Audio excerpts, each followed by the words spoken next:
Welcome to Raaonline. Today I'm going to talk to you about neonatal hypoglycemia in infant of gestational diabetic mother. So the objective of this talk would be normal physiology of glucose homeostasis, fetal effects of maternal hypoglycemia, classification of diabetes in pregnancy, perinatal complications of diabetes during pregnancy, the obstetric complications and the management on the whole. So normal physiology of glucose homeostasis. So what happens is normally when the umbilical cord is severed, the supply of glucose to the baby via the placenta has decreased. So what does the baby child do immediately? It has liver stores which are broken down by a process called as glycogenolysis. Okay. Then amino acids are used by gluconeogenesis. Okay. And then as the baby gets more milk through feeds, utilization of exogenous nutrients is done. Okay. So usually there can be a normal physiological hypoglycemia which can present initially. Okay, the first 2 hours if there is inadequate feeding.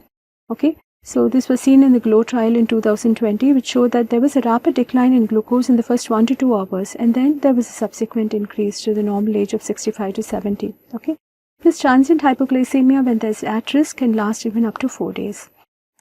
So now what happens in a infant of or a fetus with a gestational diabetes mother or a mother already having type 1 or type 2 which is not under control. Okay, so first we'll see the risk factors. What would be the risk factors? They are non-modifiable and modifiable risk factors. The modifiable is where the mother has had gestational diabetes, obesity, all these risk factors which can be modified. The sugars can be under control.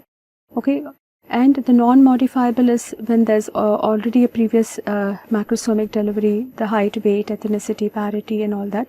So all this on a whole with the gestational diabetes can affect the fetus. So what happens is when these factors are there, there's exaggerated insulin resistance. Okay. So when there's exaggerated insulin resistance, what is happening is the insulin is not, the receptors are resistant. They're not acting to the insulin. So there's increased further secretion of insulin.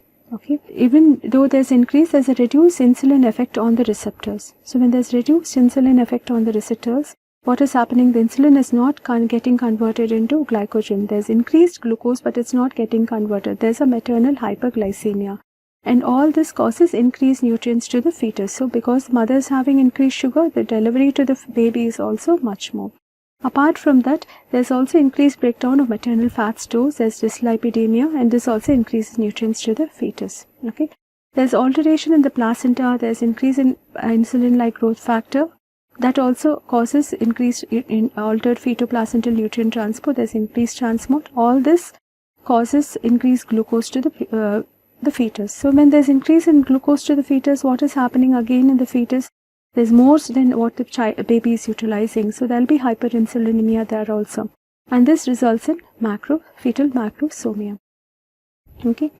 So infants of diabetic mothers have double the risk of serious birth injury. Okay, because of macrosomia, triple the risk of cesarean section because of the macrosomia, and quadruple the risk of admission to NICU because of other factors associated with gestational diabetes in the fetus. So what are the fetal effects of maternal hyperglycemia is what we are going to see first. So the fetal effects initially when the sugars are not controlled even during the first trimester.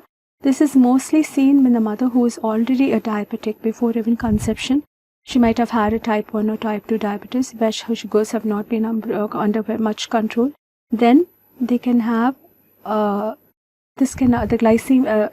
glycemic control can affect the embryogenesis.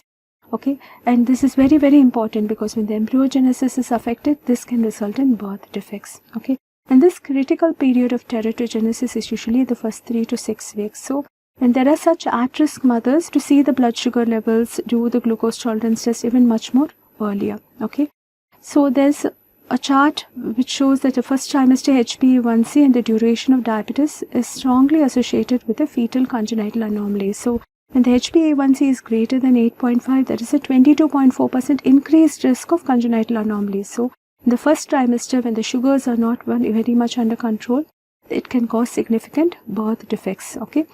At the same time, when it's less than 7.1, it's the same as the normoglycemic population. But usually during pregnancy, we try to maintain the HbA1c less than 6.5. So why does this affect the embryonic development? What is happening? We already said there can be fetal hyperglycemia when the mother's sugars are not much under control. So this causes increased amount of radicals, oxygen radicals, okay, in the mitochondria and susceptible tissues. Okay, this increases thromboxanes and prostaglandins, and this disrupts the vascularization of the developing tissues. So what are the anomalies that can occur? Okay, there can be 18 times significant cardiac defect.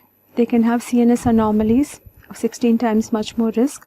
Okay, anencephaly, spina bifida, and other congenital anomalies. So, what are the other intrauterine issues that the fetus can have is macrosomia. The child can be macrosomic, where the birth weight is above 90th percentile for gestational age, and this can result when there's a normal delivery at increased risk of shoulder dystocia and the requirement for cesarean. Okay, usually here the head growth and femur growth is normal, but the abdominal circumference usually is much more higher because of deposit of fat in the abdominal interscapular area, and this usually starts from 32 weeks. So there's something called the Pedersen's hypothesis, where there's hyperglycemia, this stimulates hyperinsulinemia, okay, and this mediates increased acceleration of fuel utilization and growth. So there'll be a rapid growth causing macrosomia. Apart from this, what is happening is also there's a storage of excess nutrients, and there's a growth and also storage, all this resulting in macrosomia, okay. Apart from this, the hyperinsulinemia causes increased utilization of fuel, there's increased utilization of energy, so there's a depletion of oxygen. This depletion of oxygen can result in fetal hypoxia. So when there's a significant macrosomic child, okay, there can be fetal hypoxia, which can also result in sudden infant intrauterine death of the baby, okay. And this hypoxia can lead to outpouring of adrenal catecholamines. This can result in hypertension, cardiac remodeling, and cardiac hypertrophy. So also because of this fetal hypoxia, there can be polycythemia. Why does this occur? Because we said there's fetal catabolism, oxygen depletion. When there's hypoxia, what happens is increase in erythropoietin secretion. When there's increase in erythropoietin secretion, there's more RBC production. So that results in elevation of fetal hematocrit. This can cause sludging in the vasculature, okay, and affect also the fetal growth. So we have seen the intrauterine effects of hyperglycemia right on the fetus. Right now we are going to see the classification of diabetes mellitus. Okay, so what are the different types of diabetes we see is type 1, type 2 and gestational. Type 1 is usually juvenile onset. It's usually insulin deficient and insulin dependent. Type 2 is adult onset. It's mostly because of insulin resistance. Gestational is also mostly because of insulin resistance. Okay.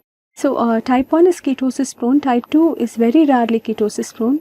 Gestational diabetes mellitus is usually non-ketotic